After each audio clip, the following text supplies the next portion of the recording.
여러분, 오늘은 말 한마디로 품격이 달라지는 사람들의 이야기를 준비했습니다. 누구를 만나든 이 말을 자주 하면 여러분의 품위가 달라지고 상대방의 마음까지 사로잡을 수 있다는 사실 알고 계셨나요? 많은 분이 한국어를 평생 써왔기 때문에 이미 한국말을 충분히 잘 구사한다고 착각하곤 합니다. 하지만 실상은 그렇지 않죠.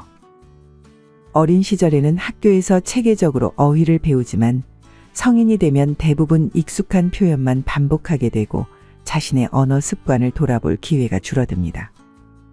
최근 SNS에서 우천시 장소 변경을 두고 우천시 거긴 어느 지역이냐라고 되물어 웃지 못할 상황이 벌어지거나 사흘 후를 4일 후로 잘못 이해해 중요한 약속을 놓치는 사례들이 화제가 되고 있습니다.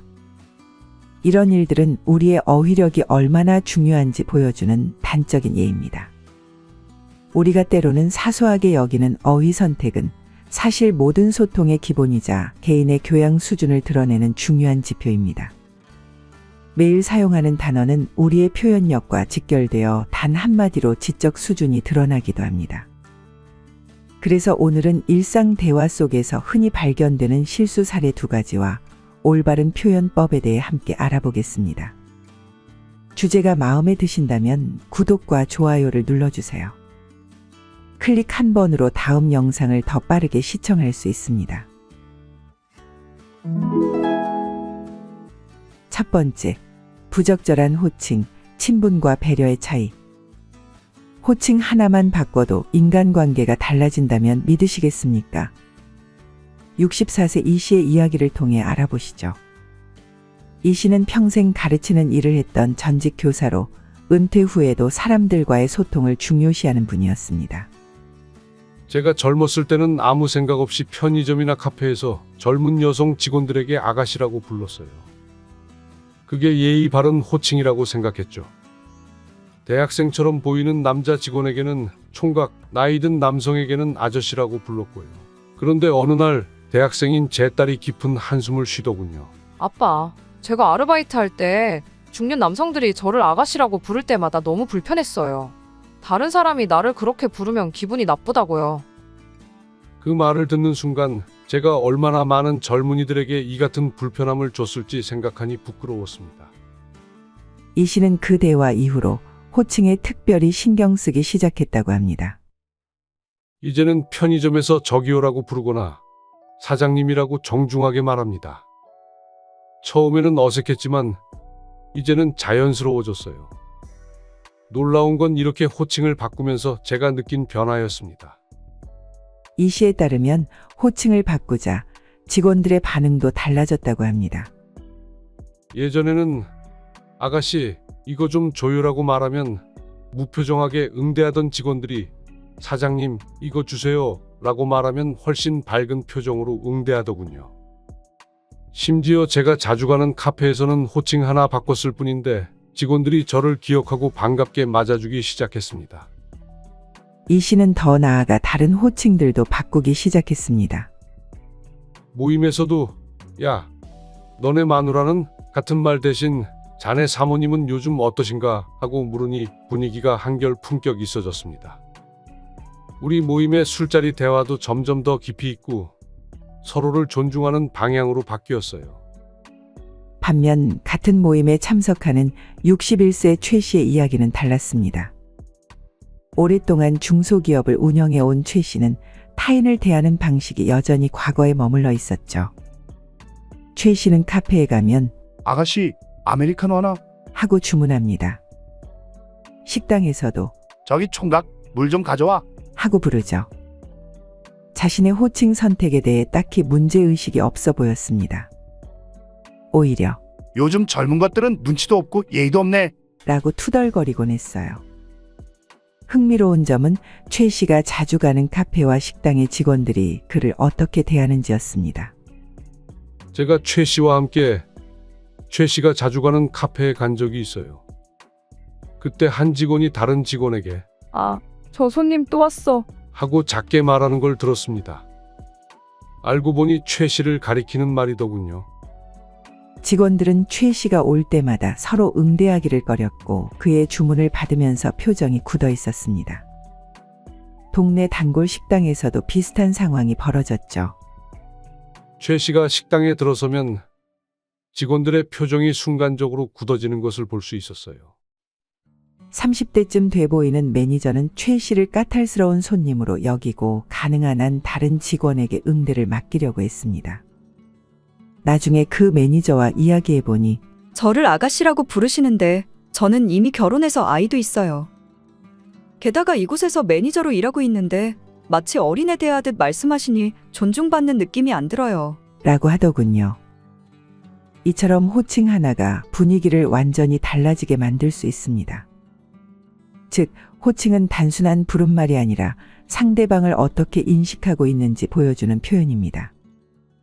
아가씨, 총각과 같은 호칭은 상대방의 직업적 정체성이나 전문성을 무시하고 나이나 성별로만 규정하는 느낌을 줄 수 있죠.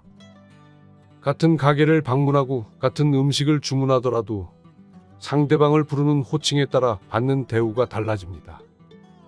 호칭은 상대방을 어떻게 바라보는지, 얼마나 존중하는지를 드러내는 창문과 같아요. 더 품격 있는 호칭 사용하기. 춘부장이라는 말을 들어보셨나요? 이는 남의 아버지를 높여 부르는 말로 예의를 갖춘 품위 있는 호칭입니다. 친구의 부모님께도 너희 아빠보다는 춘부장이라 부르면 품격이 달라지죠. 이 씨는 이런 전통적인 호칭에도 관심을 두고 일상에서 적용하기 시작했습니다. 지인의 아버님에 대해 말씀드릴 때는 춘부장이라고 지칭합니다. 처음에는 상대방도 어색해 하셨지만 이제는 오히려 감사히 여기시더군요. 요즘 세상에 이런 정중한 호칭을 사용하다니 정말 기분 좋네요. 라고 말씀하셨어요. 이 씨는 더 나아가 다양한 상황에서 적절한 호칭을 사용하기 위해 노력했습니다.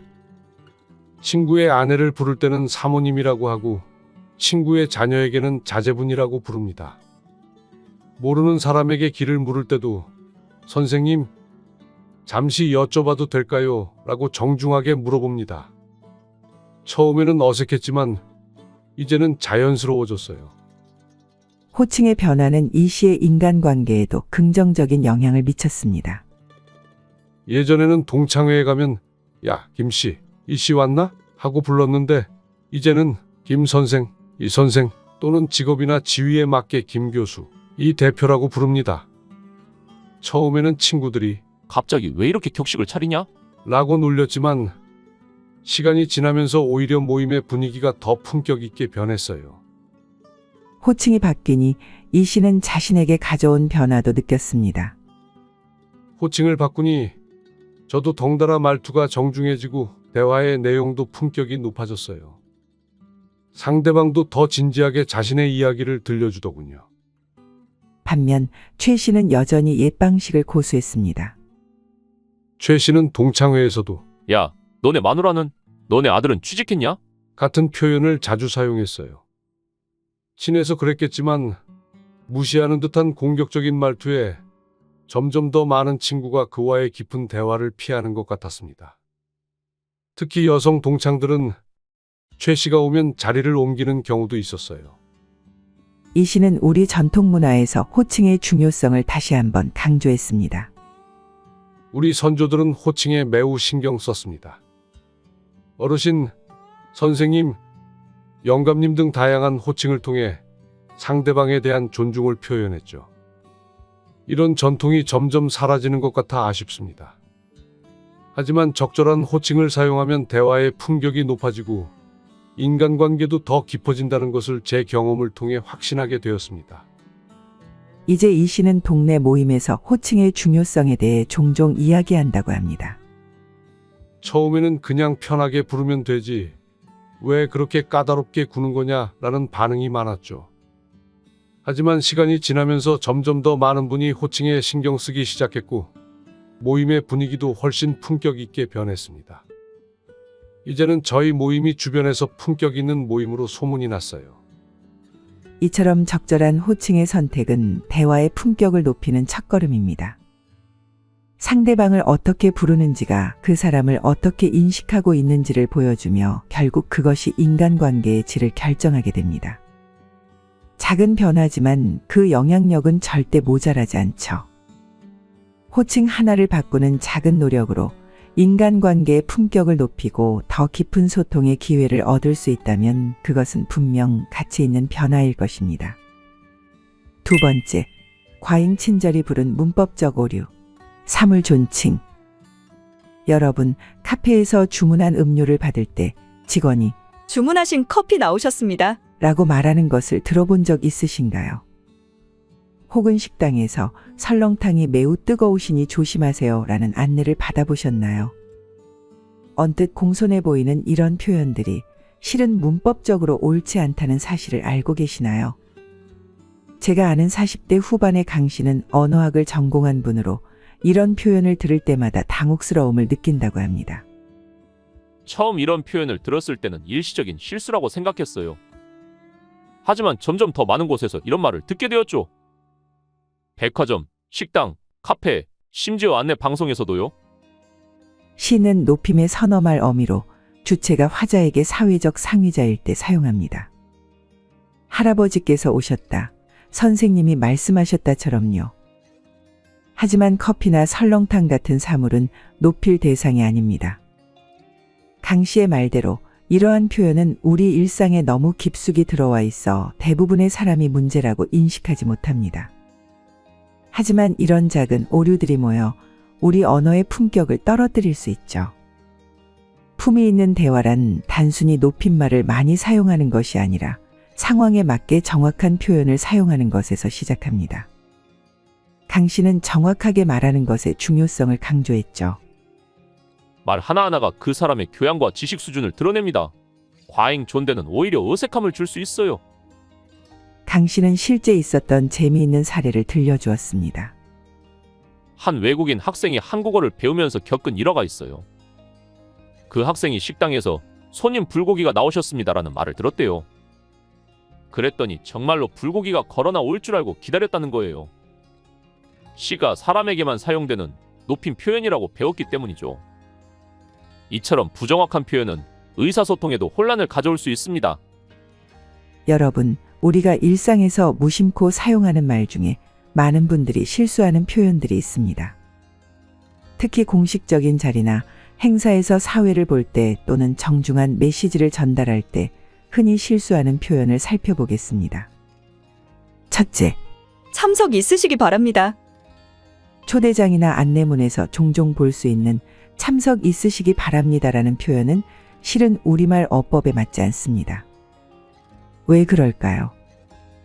참석이라는 말 뒤에는 하다라는 동사가 와야 합니다.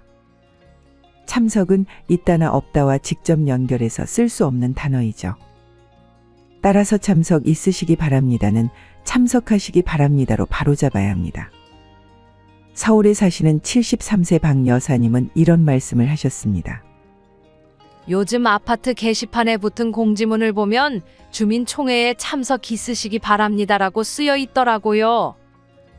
우리 때는 이런 실수를 하지 않았는데 요즘은 왜 이렇게 틀린 표현이 많은지 모르겠어요. 비슷한 예로 방송에서 청취자 여러분의 너그러운 이해 있으시기 바랍니다라고 하는 경우도 있는데 이 역시 맞지 않습니다. 이해라는 말 뒤에도 있다를 직접 연결할 수 없습니다. 올바른 표현은 너그럽게 이해해 주시기 바랍니다입니다. 둘째, 내외빈 여러분. 행사장에서 사회자가 참석자들을 부를 때 흔히 내외빈 여러분이라고 합니다. 그런데 이 표현도 정확하지 않습니다. 내빈의 내는 올레자입니다. 안내자가 아니죠. 즉, 공식적인 자리에 초대받아 온 손님을 의미하는 것입니다. 이를 안내자로 오해하여 내외빈이라고 말하는 것은 잘못된 표현입니다. 내빈이라고만 해도 행사장에 온 모든 손님을 두루 일컫는 말이 됩니다. 따라서 사회자는 내빈 여러분이라고만 말하면 됩니다. 셋째, 앞으로 나와주시기를 바라겠습니다. 행사에서 누군가를 무대로 부를 때 앞으로 나와 주시기를 바라겠습니다라고 하는 경우가 많습니다. 하지만 이 표현도 어법에 맞지 않습니다. get은 확실하지 않은 일에 대한 추정을 나타낼 때 사용합니다. 내일은 비가 오겠다. 올 겨울엔 눈이 많이 오겠다와 같이 말이죠. 의사를 명확하게 전달해야 하는 사회자로서는 바라겠습니다가 아닌 바랍니다라고 말해야 합니다. 부산에서 40년간 방송인으로 활동하셨던 71세 이 선생님은 이렇게 말씀하셨습니다. 제가 방송할 때는 이런 표현에 아주 신경을 썼어요. 다음 순서가 있겠습니다가 아니라 다음 순서를 진행하겠습니다 라고 명확히 말했죠. 또한 가게에서 계산할 때도 5,000원 되겠습니다라고 말하는 경우가 있는데 이 역시 5,000원입니다로 바로잡아야 합니다. 넷째, 양해 말씀드립니다. 안내 방송이나 행사에서 가끔 양해드립니다, 나 양해 말씀드립니다 라는 표현을 듣습니다. 하지만 이 표현도 정확하지 않습니다. 양해는 남의 사정을 잘 헤아려 주는 것을 의미합니다. 즉, 양해를 해주는 쪽은 청중이나 참석자들입니다. 행사를 진행하는 측에서는 청중에게 양해를 구하는 입장이지 양해를 베푸는 입장이 아닙니다. 올바른 표현은 여러분의 양해를 구합니다. 또는 양해해 주시기를 바랍니다입니다. 말은 우리의 마음을 담는 그릇이자 우리의 교양을 비추는 거울입니다. 친절함과 공손함을 전하고 싶은 마음은 알지만 그 마음이 올바르게 전해지려면 정확한 표현이 중요합니다. 마지막으로 세 번째, 일상 대화를 품격 있게 만드는 표현들. 우리 일상에서 조금만 신경 쓰면 더 품격 있고 따뜻한 말로 바꿀 수 있는 표현들이 참 많이 있습니다. 그 중에서 대표적으로 5가지 소개해 드리겠습니다. 첫째, 그건 아닌 것 같은데요, 대신. 그렇게 생각하실 수도 있겠네요. 대화 중에 의견이 다를 때 직접적인 반박은 상대방에게 불편함이나 거부감을 줄 수 있습니다. 대신 그렇게 생각하실 수도 있겠네요. 라는 표현은 먼저 상대방의 관점을 인정하는 배려가 담겨 있죠. 이후 저는 이렇게 생각하는데요. 이러면 어떨까요? 라고 자신의 의견을 덧붙이면 대화가 대립이 아닌 서로 다른 시각을 나누는 과정으로 자연스럽게 이어지죠. 이런 식으로 자신의 의견을 부드럽게 전달하면 대화가 훨씬 따뜻하고 품격 있게 흘러갑니다. 둘째, 수고하셨어요, 대신. 애쓰셨을 텐데 고맙습니다. 이 표현은 상대방의 노고를 먼저 알아주고 감사를 덧붙이는 품격 있는 표현입니다. 단순히 수고하셨어요. 라고 말할 때보다 상대방에게 더 깊은 감동을 전할 수 있죠. 애쓰셨다는 말 자체에서 상대방의 수고와 노력에 대한 깊은 배려가 느껴지기 때문입니다. 이렇게 꼼꼼히 준비해 주시다니 애쓰셨을 텐데 정말 고맙습니다. 늦게까지 자료 정리하시느라 애쓰셨을 텐데 고맙습니다. 와 같은 표현은 상대방의 노력을 인정하고 감사하는 마음을 담고 있습니다. 셋째, 알겠습니다, 대신. 잘 이해했습니다. 상대방의 설명을 들은 후 단순히 알겠습니다라고 대답하는 대신 잘 이해했습니다라고 말하면 상대방의 설명을 더 주의 깊게 들었다고 느끼게 합니다. 71세 이 선생님은 이렇게 말씀하십니다. 젊은 사람들이 알겠어요라고 할 때는 그저 흘려듣는 느낌이 들지만 잘 이해했습니다라고 하면 제 말에 귀 기울였다는 느낌이 들어요. 그 작은 차이가 받아들이는 입장에는 완전히 다른 느낌으로 다가옵니다. 넷째, 별거 아닙니다, 대신. 그렇게 말씀해 주시니 저도 뿌듯합니다. 누군가 우리의 도움이나 배려에 감사를 표현할 때 우리는 에이, 아닙니다. 그거 별거 아니에요. 라고 대답하곤 합니다. 겸손한 표현이지만 이런 말은 오히려 상대방의 진심 어린 감사를 가볍게 넘기는 느낌을 줄 수 있죠. 대신 그렇게 말씀해 주시니 저도 뿌듯합니다. 라고 답하면 어떨까요? 이 표현은 상대방의 감사함을 소중히 여기면서도 내가 한 일에 대한 건강한 자부심을 나타냅니다. 지나친 겸손보다는 서로의 마음을 인정하고 그 기쁨을 나누는 대화가 더 진솔하고 풍요로운 관계로 이어질 겁니다. 다섯째, 뭐뭐 하지 않아요, 대신. 뭐뭐 하는 게 어때요? 제안이나 의견을 전달할 때 부정문 형태의 뭐뭐 하지 않아요 라는 표현은 무의식적으로 상대방에게 압박감을 줄 수 있습니다. 예를 들어 조금 서둘러야 하지 않아요? 라고 말하면 마치 서두르지 않는 것을 질책하는 듯한 뉘앙스가 느껴질 수 있죠. 대신 긍정문 형태의 뭐뭐 하는 게 어때요? 라고 표현하면 상대방에게 선택권을 주는 느낌을 줍니다. 조금 서두르는 게 어떨까요? 라고 제안하면 같은 내용이지만 훨씬 부드럽고 존중받는 느낌으로 전달되죠. 이렇게 표현하면 상대방은 여러분의 제안을 훨씬 더 열린 마음으로 받아들일 가능성이 높아집니다. 오늘 말씀드린 대로 말은 그저 생각을 전달하는 수단이 아니라 나 자신을 표현하는 인격의 표정과도 같습니다. 부드럽고 따뜻한 말은 듣는 사람의 마음을 열고 여러분의 품격을 자연스럽게 드러내기 마련이죠. 말하는 습관이 곧 여러분의 태도와 인생관을 드러내는 거울이라고 해도 과언이 아닙니다. 어쩌면 이제까지 우리는 바쁘게 살아오느라 이런 작은 표현 하나하나에 신경 쓰지 못했을지도 모릅니다. 하지만 지금부터라도 말투가 바뀌면 여러분을 대하는 타인의 태도도 자연스럽게 변하기 시작할 겁니다. 그것은 곧 신뢰와 존경의 시작이며 품위 있는 삶의 출발점이 되겠죠. 지금까지 영상을 끝까지 시청하신 여러분들은 이미 품격 있는 삶을 향해 한 발 더 나아가신 분들입니다. 단순히 말을 바꾸는 것이 아니라 말 속에 담긴 여러분의 인격을 아름답고 품위 있게 가꾸고자 노력하고 계신 것이죠. 말 속에는 언제나 상대방을 존중하는 마음, 그리고 나 자신을 귀하게 여기는 마음이 담겨 있어야 합니다. 여러분의 이러한 작은 변화가 주변 사람들에게도 선한 영향력으로 퍼져나갈 것입니다. 말 한마디, 표현 하나가 누군가의 하루를 바꿀 수 있다는 것을 기억하세요. 오늘도 귀중한 시간을 내어 이 영상을 끝까지 시청해 주셔서 진심으로 감사드립니다. 여러분과 함께 나누는 이 시간이 저에게도 정말 큰 기쁨입니다. 지금까지 지혜의 동행이었습니다.